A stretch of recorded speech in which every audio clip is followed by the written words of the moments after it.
Principalement, APN usine des pièces de haute précision pour le domaine de l'aérospatial en particulier. Tout le monde qui est habitué dans le monde de la production, le but c'est de rentabiliser les machines, donc de les faire marcher le plus longtemps possible. Les machines étant des CNC qu'on a chez APN. En mettant des robots, ça permet de les faire rouler 24/7, puis ça diminue le nombre de personnes nécessaires à faire fonctionner les machines. Puis souvent, c'est des tâches à valeur non ajoutée. Dans notre cas, c'était prendre les pièces, les nettoyer puis les placer dans un ordre précis. La machine usine la pièce. Il y a des capteurs à la fin du convoyeur qui vont détecter, qui vont dire au robot « t'as une pièce qui va tomber ». Elle va tomber dans une chute, par après elle va arriver dans un plateau. À partir de maintenant, le plateau il shake pour que la pièce trouve sa surface solide. Après ça, il va centrer en dessous de la chute. Il va se déplacer, la déposer sur une backlight.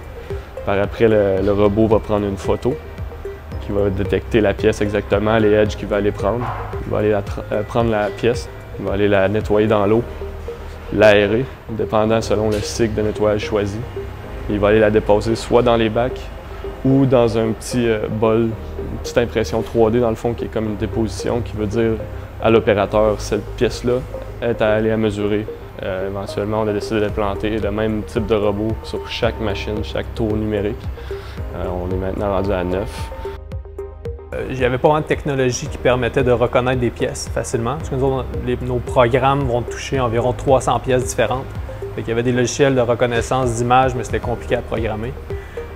Au show de IMTS en 2016, j'avais vu le boot de robotique qui avait la caméra.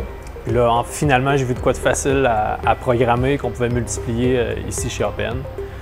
Les autres pinces dans le marché, c'est la même enveloppe, donc on n'aurait pas pu les prendre, mais le range était trop petit. Tandis que la robotique, elle couvrait toutes les ranges. Qu'est-ce qui est prise, tu peux mettre les doigts que tu veux. On utilise un type de doigt auto, mais aussi sur un autre robot, on a un autre type de doigt qu'on a designé nous-mêmes, donc c'est très polyvalent. Pour le moment, on a 300 pièces différentes qu'on fait de la manutention avec les robots. Fait que si on a des mises à jour, on fait une modification sur un cycle de lavage, quoi que ce soit, on le modifie une fois, on upload. Après ça, tous les prochains programmes toutes les prochaines pièces qui vont avoir besoin d'un programme, mais, dans le fond, tout va être updaté sans le moindre effort. On a vu quand même une augmentation entre les deux, près de l'ordre d'un 15 % sur le runtime des machines. Je peux faire la maintenance en même temps que ça produit. Il y a plein d'autres choses. Là, mon chef d'équipe va me dire « Regarde, j'ai besoin de toi 10 minutes. » Pas de problème, ma production est stable, le robot va gérer mes pièces. Donc, si tu veux pas de problème, tu fais pas de changement. Donc, le premier robot qu'on a implanté, ça a pris 2 ans avant que ça devienne efficace. Mais suite à ce robot-là, on a implanté 8 en 8 mois. Donc, il va y avoir plusieurs autres projets. Dans le fond, l'opérateur, en ce moment, il prend la pièce qui est dans cette petite impression 3D-là, la sort dans un étau, l'amène dans une autre machine qui se fait mesurer par position. Le but ultime, ce serait que ce robot-là se rende au tour, aille chercher la pièce qui a été mise par l'autre robot, qu'il l'amène à la machine qui mesure par position, la dépose en machine, tout part en automatique. Puis une fois que tous les bacs sont remplis, bien, le travail est terminé.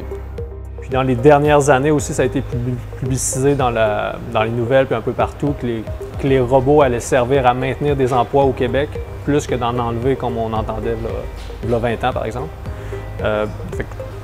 Cette partie-là facilite un peu l'intégration.